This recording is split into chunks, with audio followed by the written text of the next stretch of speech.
Merhaba Vanna, ez Meryem. Ez Mirza.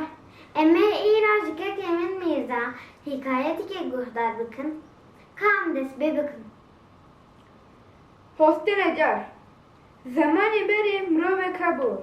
Navi vi Hostin Ecar bu. Ev mirov li ber destê padişah dixebite. Li wî derê derviş û tabût çê dikirin.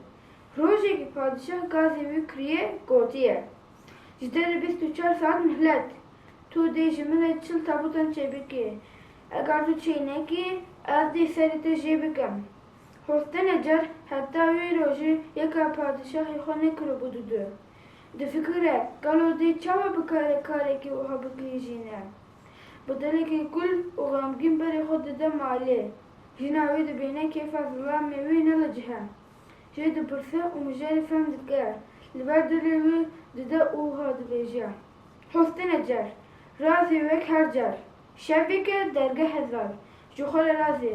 Heta sibê hezar mal xirab dibin, hezar mal ava dibin. Hostin Ecar jî encaq dikare tabûtekî tenê çê bike. û serê xwe datîne, radize. Serê sibê zû çend leşker tên li derê wî didin. Hostin Ecar çawa çaw û wan dike dibêje. Hey wah, hatine fermana min.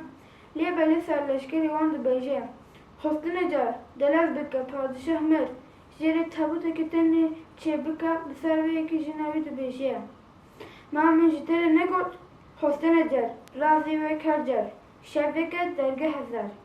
Ev mesela niha di zimanê me de bûye wek gotineke pêşan û mezinên me dibêjin. Erê hevana, hûn bê hêvî nebin, Xwedê Teala derê kê digire, yê kêdî me dike. Heta vidî gidin, Emanet Xweda bin.